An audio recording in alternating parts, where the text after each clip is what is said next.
55 degrees and 70% humidity, those are the ideal conditions for storing wine.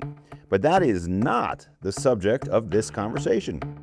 No, on this episode, we've been admitted to a place with a name inspired by those numbers. We've come to discuss not the atmospherics of wine and spirits, but the economics of private clubs. What we were looking for was that kind of missing spot. You can go to a restaurant and hang out and eat a meal. What if you don't want to eat? What if you just want to hang out and have a drink? Well, now your option is a bar. That's Tommy Shuey, who provided another option by founding 5570, a private members club that was opened 5 years ago in Dallas, Texas. Tommy says 5570 is building a community around food, wine, hospitality, and the high-end trappings of a traditional social and business club. A space with unique real estate needs. Now, this isn't something you want to scale to be on every corner because it dilutes the value of it. But from a real estate perspective, we understand the need for this. And that's CBRE's Kelly Whaley, a senior managing director in Dallas. Kelly oversees a team that's around 100 strong, providing services for landlords across a range of financial needs in construction, acquisitions, operations, and more, including this stylish club that hosted this show. Coming up, Clubonomics, the real estate story of a business at the intersection of retail, hospitality, and office space, a modern spin on old school country clubs. I'm Spencer Levy, and that's right now on the Weekly Take.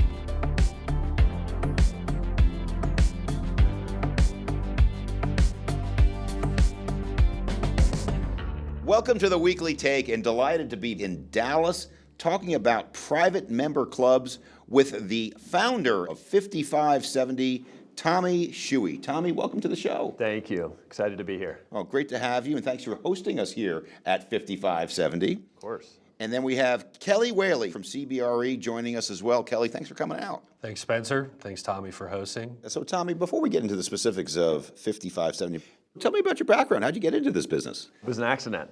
I started my career in investment banking. I started a couple businesses afterwards, the most recent being a data analytics company with a good buddy of mine. We were building business intelligence platforms for operating businesses and really got some behind the scenes experience with different hospitality groups, restaurants, movie theaters, hotel groups. And through my career, just really felt drawn to hospitality. COVID hits. We're looking for something different to invest in, something interesting to be a part of, and my wife and I were.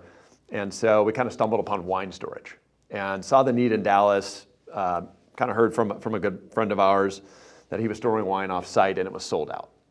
And I couldn't believe that there was enough people that needed wine storage that it was sold out in Dallas. So I drove over to that facility and sure enough, sold out. And they had expanded multiple times, huge warehouse. Went to the one next door, sold out. Went to the third one, sold out. So I drove home, built a business plan and said, we're building storage. And in the meantime, one thing my wife and I looked into was maybe investing in some self-storage. We quickly realized that there are two types of self-storage providers. One is cheap. People will drive as far as they need to get the lowest price. The second is quality and convenience. People will pay anything if it's next door and it's nice. And so we felt that the wine storage, the current offerings were a little bit far away, a little bit more industrial, and maybe not as convenient as they should have been for the people that collected wine. And so our goal was to build something upscale, elevated, really convenient, full service, build in the brokerage, and then add this hospitality element. Because people that collect wine love to share that wine. And there's a huge community, not just around wine, but around food. And people that love great hospitality. They go to great hotels, they travel the world looking for the best of those types of things. So we figured it was a great marriage there, put it all together, built this business plan. And my wife was 6 months pregnant with our first son. And I said, hey, I'm gonna leave my data analytics company and I'm gonna start this thing. And she was not thrilled. She said, you're not leaving to start a bar. I said, no, it's not a bar. It's not a bar. It's very different.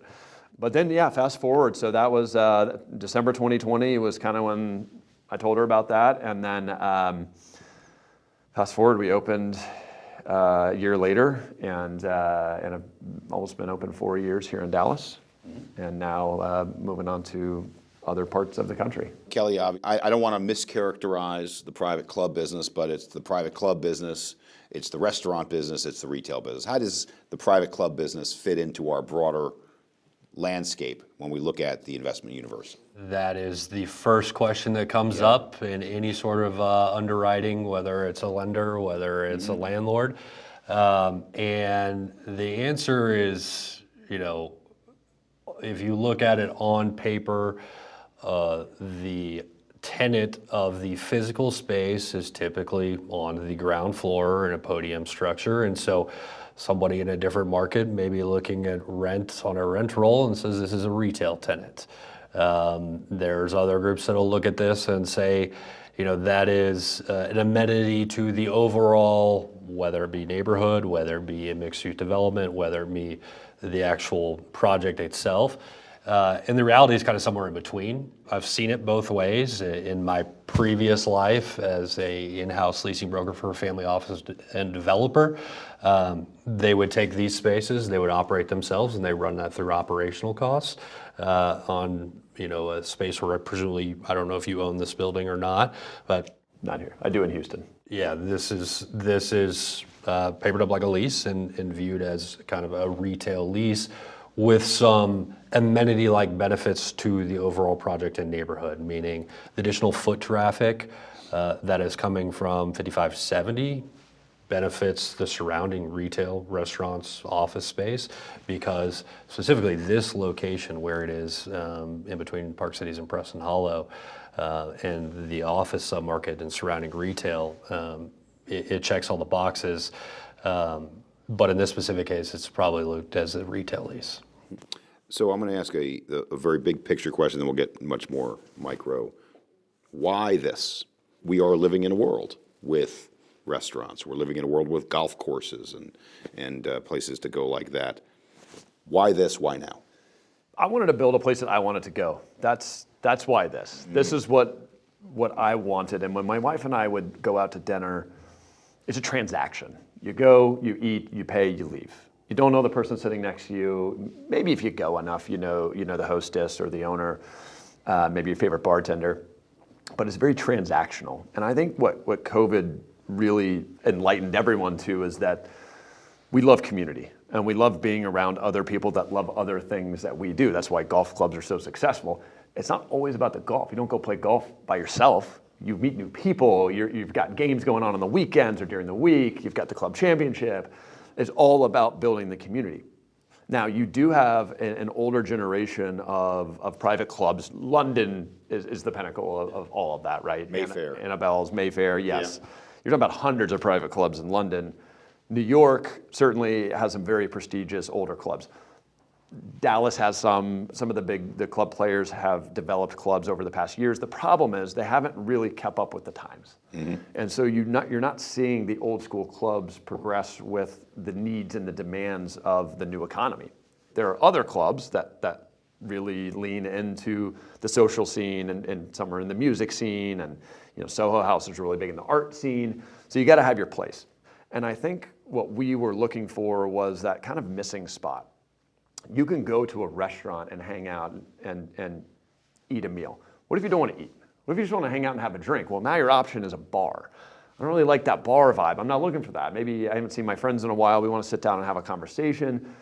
There's just no place that really lent itself to kind of relaxing, hanging out, feeling comfortable, and really being that third place outside of your home that you could really enjoy time with friends. So I get the home, that's place one. Yep. Office is place two. That's right. And this is the third place. That's the first time I'd heard that term, the third place, was today. That's right. And you're even seeing clubs name, some version of the third place. And that is really what it is. And that's what we need to be. And that's how we run our business, is making you feel at home. I think that the idea of what Tommy's talking about has enough demand where maybe the supply side hasn't kept up for spaces like this. Mm-hmm. Now, this isn't something you want to scale to be on every corner because then it dilutes the value of it. But from a real estate perspective, we understand the need for this. Mm-hmm. And I think the pandemic changed how we use physical space. Office buildings were at lower occupancy, retail was sometimes some cases shut down, and landlords are looking at themselves of how do we activate this space? We may have bought this as an office building and underwrote it with a pro forma, or if it's a mixed-use development, it's got multiple components of it. Those spaces aren't being utilized the way that we underwrote, and they're not generating the revenue associated with what we underwrote. How do we get creative in how we activate this space? And so this concept checks one of those boxes. The other component of it is like there is a capital markets angle to this. This went from something to like, that's interesting, I don't know how to underwrite it, to let's see the membership data and I'll structure around it. Show me the membership data, show me the retention rates, and we can get through that in the underwriting process. Well, and it's such an interesting dynamic in the lease and or more so the lease phase. If you're going to buy a building, it's a little bit different. But the value that a private club is potentially bringing to a neighborhood, a development, a shopping center is so different than a regular retail store. There's some other larger clubs where their MO is, Mr. Landlord, you're gonna pay for my build out because I am going to drive so much value here that you want me here. We don't take that approach. We try to find great partners from a real estate side, but we also are conscious of that we are an amenity, whether it's to a condo building or office or a high-end retail center, and we are driving the right people here, depending on where it is, that can boost sales, and they're going to see increases in traffic and really, in some cases, elevate the prestige of the center, depending on what it is and which club goes in there. There's a lot of other elements outside of, hey, I sell clothes or I sell food that a private club brings to the table. Yeah. Is this complementary to traditional restaurant retail? Is it cannibalizing traditional restaurant retail? That's part B. But then I'm thinking, this doesn't even have to be in a retail location. What do you think? I think you're spot on. I'll switch my brain from the investor side to the occupier side. If I'm somebody who is leasing office space and I'm in a wealth management company and I want my interaction with my clients to be more than a 20-minute phone call once a quarter, I want them to come visit me. This is the type of concept where you make that sticky.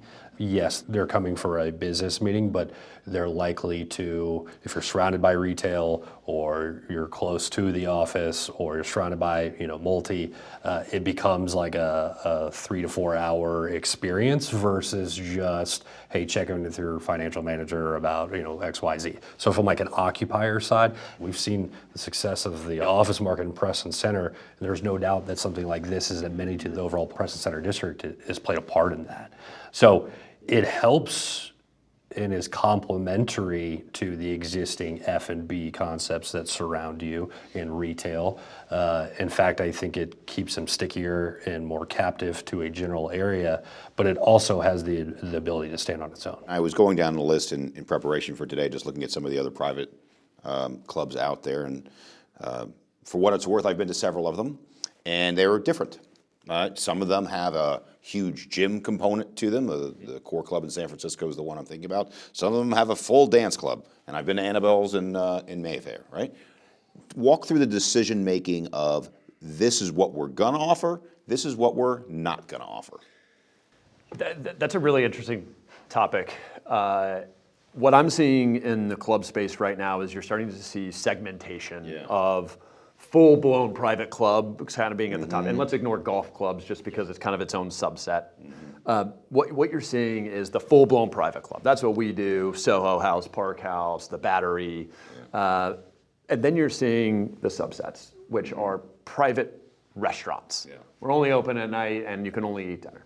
You're seeing private dance clubs, like in New York, they've got a number of places that are you're not going to hang out during the day. You're going at night to party.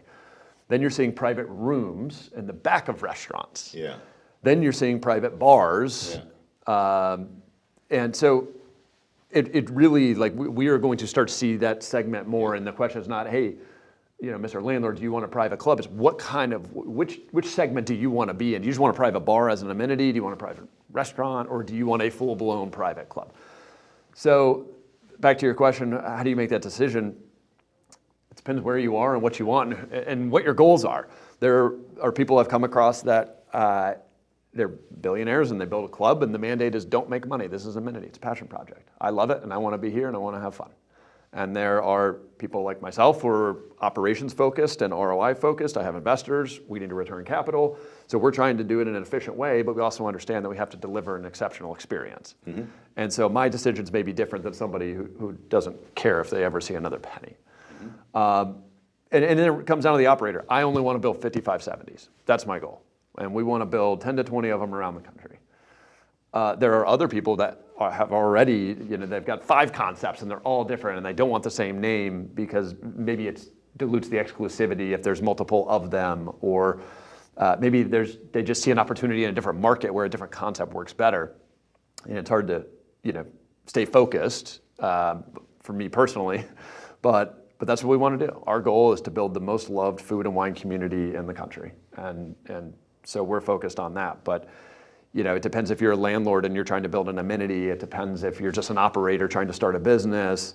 So it's I know I didn't give you a great answer there, but it's a hard question to answer. It's not a bad answer. It's a hard question because in addition to trying to determine what drives demand, what drives value, you then have to get into the nitty-gritty of, will zoning permit me to have a dance club downstairs? That's exactly what I was going to say. Yeah.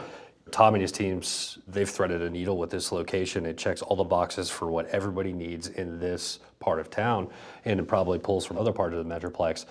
But you probably couldn't go do a segmented, art-focused private club, maybe in Preston Center, because there's challenges from the timing of use when you're busiest. So that can be constrained by parking, can be constrained by noise ordinances. So maybe the arts one is a bad one, but a dance club in Preston Center that is making their margins from 10 p.m. to 2 a.m. That wouldn't work here. It wouldn't be adopted by the neighborhood. This is not the location that would pull that here.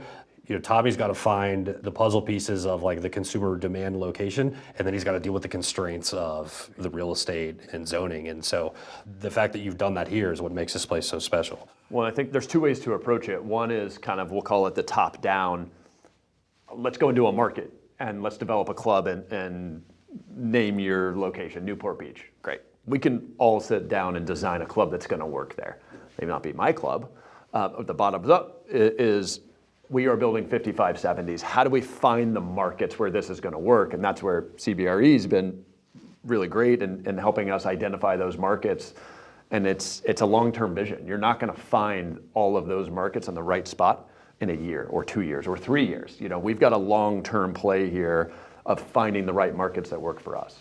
Tell us about where you're expanding and why and what the long-term vision is. So we're looking for cities, again, where this concept resonates. And I don't really want to compete in the overcrowded markets, the New York City and LA primarily. Miami is another one that they're just tough. There's a lot of people there. They're doing an amazing job. There's a lot of money.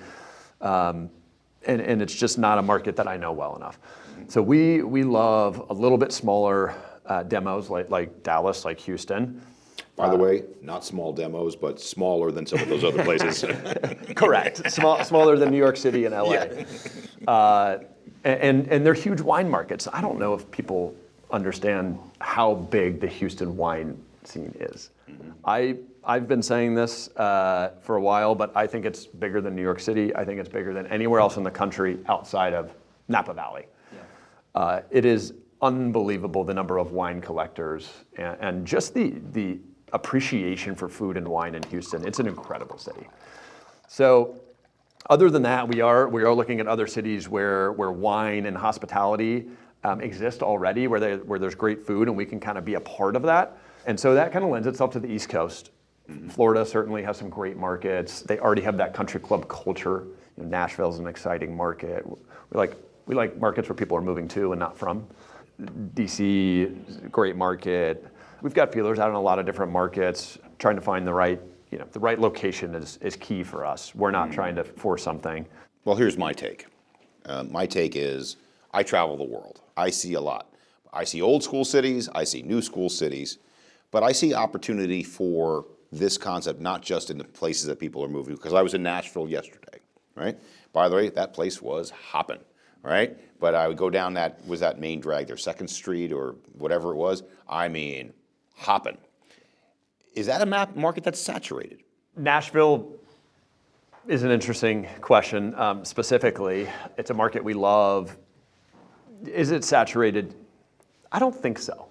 So you've got some great operators there. You've got Soho House, who recently opened a club there, and they're more focused on the downtown. And if I had to choose between being near your office and near your home, I want to be near your home. Okay. So where we're looking for locations, not necessarily down in the business district of a lot of cities. It could be, but primarily we're looking to be in the outskirts. We want to service people where they are. And in Nashville, I think what you'll find is a lot of locals don't really want to go to the Broadway bar scene, right? Just like you don't want to go to the Strip if you're in Vegas. 100%. You're trying to avoid that like the plague. So is there an opportunity to build a club where they don't have to do that, but they still get the energy, the excitement, and Nashville, the live music, amazing food, amazing hospitality without going there? Because traditionally what you'll see in a city like Nashville is that's where the operators go, because that's where the people are, that's where the volume is. That's where you can make a lot of money as a restaurant operator or a club operator. Can we sort of buck the norm there and build something special outside of that? The concept that you brought up is the concept of CBD adjacent. It's one of the fun parts about my job is I cover every asset type, so I get to see trends everywhere. And I'm seeing this CBD adjacent trend for office, for retail, for multifamily. What do you think, Kelly? I speak to what's going on in DFW. There's been a migration from CBD to uptown over the past 20 years. We are now seeing that expand further north to Knox and Preston Center, and then Dallas grows north, so that's all the way to Salina and Prosper at this point. But I do think that that's probably a structural shift that we're seeing.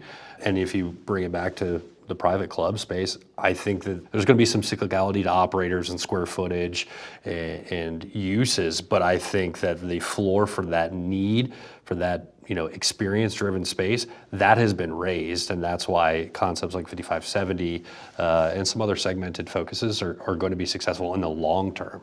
And then to bring it back to real estate, that's where we come in to show, hey, this is this is one of the hottest submarkets in the country, Preston Center. How do you convince a landlord to take the risk on a long-term lease with a startup? First questions are, is this a guarantee? Who's guaranteeing this? What's their credit? And we come in here and we look at this and we peel back the layers and we talk about this is the structural way consumer behavior is shifting, and we can go move the variables of whether it's TI or whether it's free rent or whatever it may be to go solve for this type of need, because it is going to benefit and enhance the value of your asset long term.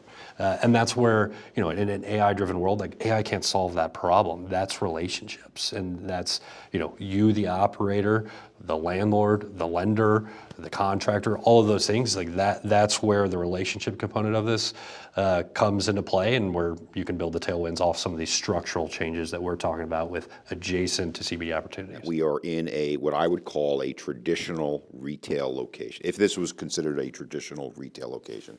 And I made the comment, and I stand by this comment, having been to many of these other clubs, they are often not in traditional retail locations. They are often in what you might call either a cuspy residential location or office to residential, somewhere in between. What's your point of view on that? I think it depends on the market. If you look at Houston, we acquired some land in Upper Kirby, if you're familiar with that market, adjacent to River Oaks, right next to West U. Great egress.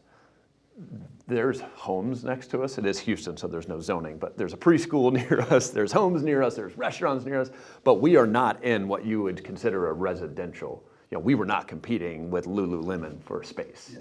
And now we have a standalone building.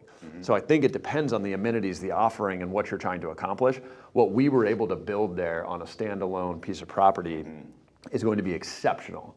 It was so much better than what we could do within confined spaces of a retail center like this one, where they said, hey, here's your box, do what you want inside, but it is what it is. So I think it really depends on what you're trying to achieve. The other component of that is you're not building out just retail space. This is bar, lounge, dining room, event space, banquet space, and think about all. How big is this space? We're currently in 12,500 square feet.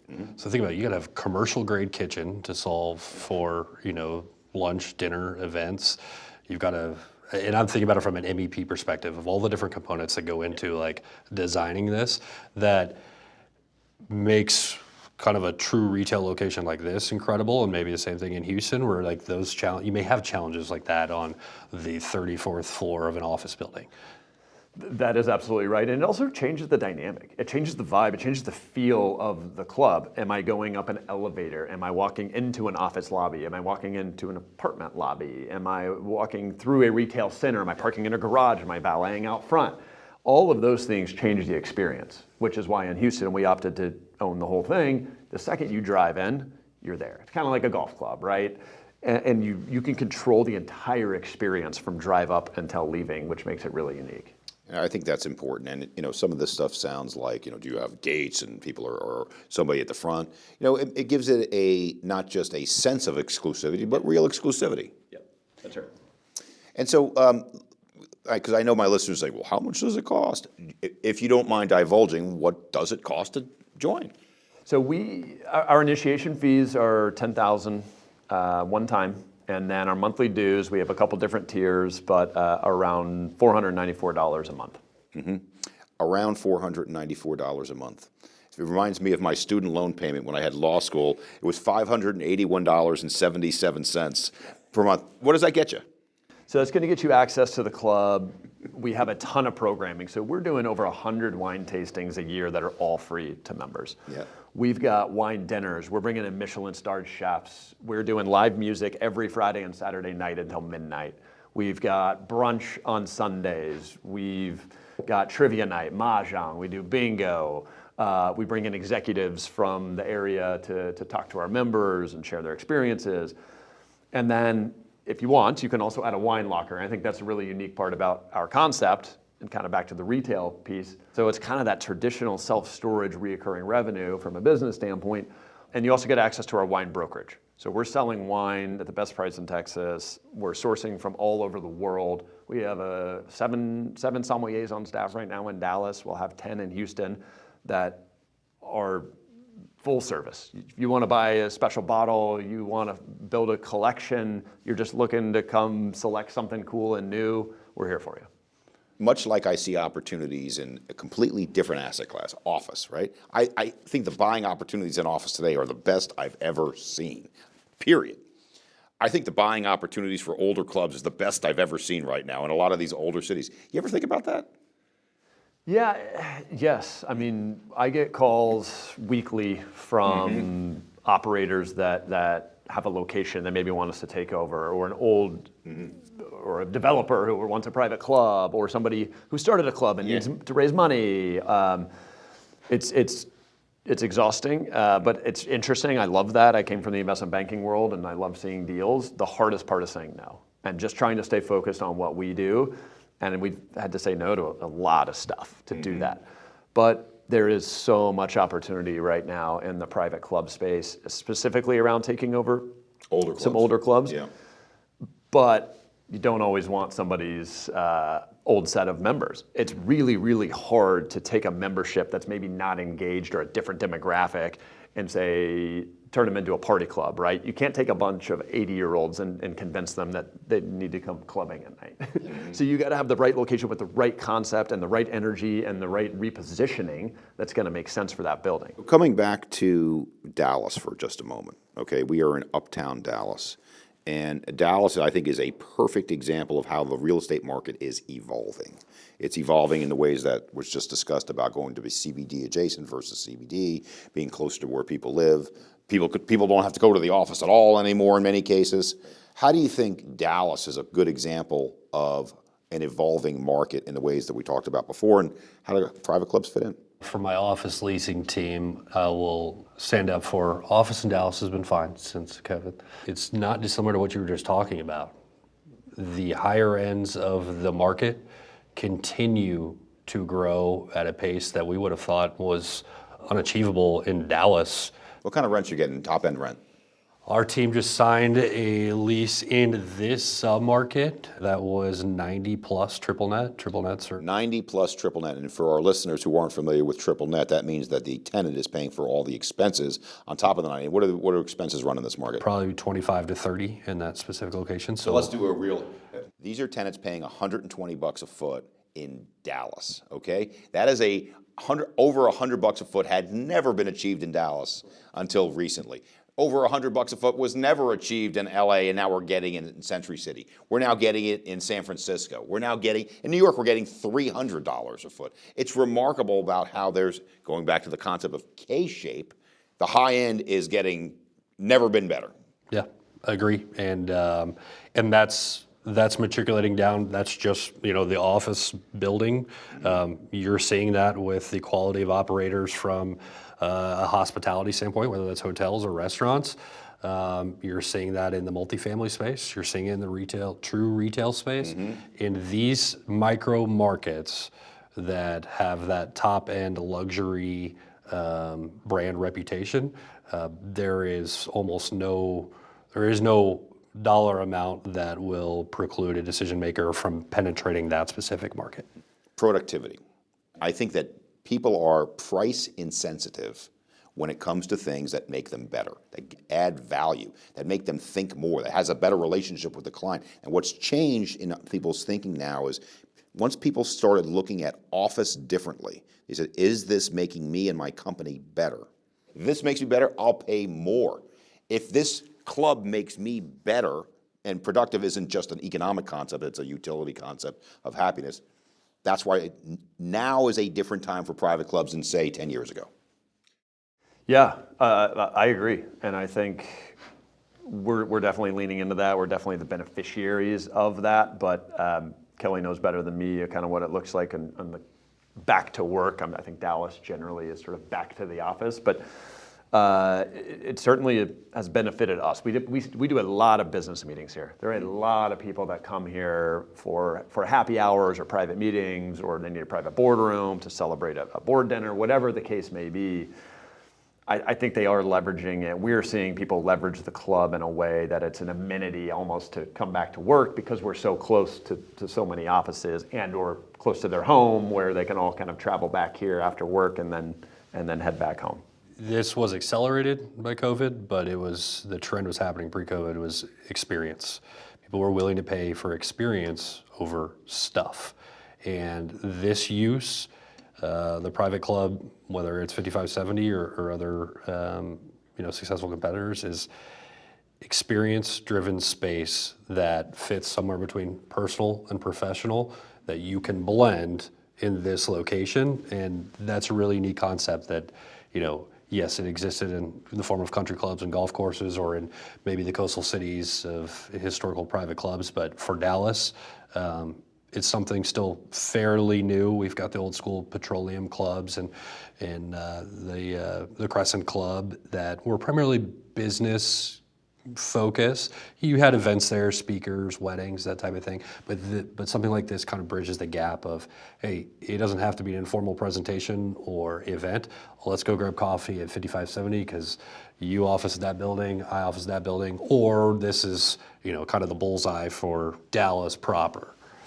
I think in addition to COVID making people understand value more, say, am I getting value here? And this is not to knock restaurants, but there's a real change that's happened in the restaurant business in the last 50 years. And I have a very unusual background because my dad was a big-time New York City lawyer, and he started taking me to big-time New York City steak joints when I was a kid. And I'm telling you that was an unbelievable experience. But you know what it was? We had the corner table. We sat there for 3 hours every day, and we knew everybody in the restaurant, and everybody would come over.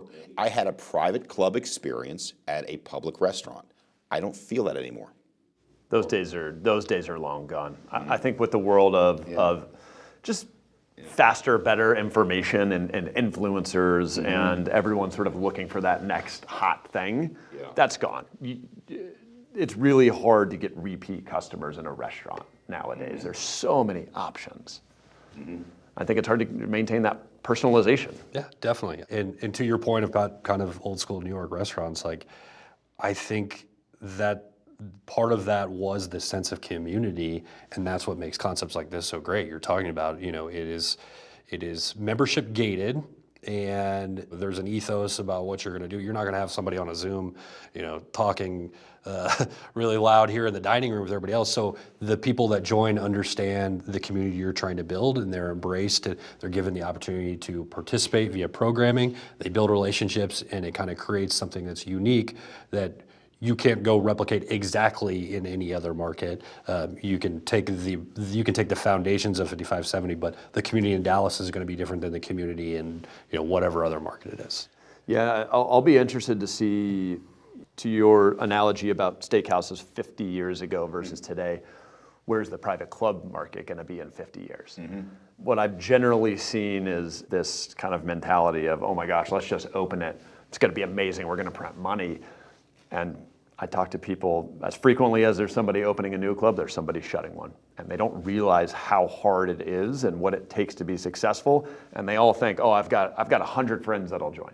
Well, you need a whole lot more than 100. And you've got to go way outside of your own circle to find people and bring them in. We're seeing, Neuhaus is a good example of that. They just shut 3 locations overnight. And there's other clubs that are struggling. There's other operators that have not had success in this space. Is it going to slow down a little bit? Maybe there'll be some consolidation, but I think operating expertise and just knowing what you're doing is going to be really valuable from a landlord standpoint rather than a startup and somebody with a cool idea that maybe could make it work. Mm-hmm. Yeah, the hospitality-driven mindset, and I don't mean hotel. I mean, what you're talking about, where you've got all the data on these individuals and somebody's greeting them by name when they walk in, and you know where they went on vacation last week, and you know their favorite cocktail. That's not something that it should even try to be scaled per se. That's what makes it unique and makes it community-based. And so I think that you'll see, 5, 10, 15 years from now, the private club operators that take that level of detail approach are going to be the ones that are going to be successful. And they can scale it, but they have to have that same mindset in every respective market or location they go into. For the people that are identifying space, building things out to ride this wave are probably going to be they're going to be reevaluating what to do with that space in 5, 10 years. For the customer you want, they demand that service, because I think the customer you want, and I'm not just going to point to myself and my experience in New York restaurants. I think a lot of people have been losing that experience at an alternative venue and need it someplace else. Yeah. Or they haven't had that, right? They didn't get to grow up going to those New York steakhouses with their dad, or maybe they lived in a city where that wasn't an option. And now they get it. They come here, or another club is doing a great job and receive that personalized service, and they realize how awesome that is and how cool it is to be a part of a community. The value of shaking the owner's hand of walking into a restaurant is worth more than any meal I've ever had. Yeah. Yep. Well, on behalf of the Weekly Take, what a great conversation with the founder and CEO of 5570, an absolutely stunning private club, Tommy Shuey. Tommy, great job. Thanks, Spencer. Thanks for having me. Thanks for having us. And my friend and colleague, Kelly Whaley, Senior Managing Director, CBRE, right here in Dallas. Great job, Kelly. Thanks, Spencer. We love having you in Dallas. Thanks, guys. I promise to put the wine back. For the record, I didn't in fact help myself to any of 5570's tempting wine offerings, at least not during the show. But it's always happy hour here on the Weekly Take, and with that in mind, we invite you to join us again on our next episode. Next week, we'll raise a glass to the retail sector with a visit to the latest ICSC event in Las Vegas. Speaking of happy hour, by the way. As always, you can find more about what we've got coming up by visiting our website, cbre.com/theweeklytake, or by subscribing on your favorite podcast platform, Apple, Spotify, YouTube, and all. Thanks for joining us. I'm Spencer Levy. Be smart, be safe, be well.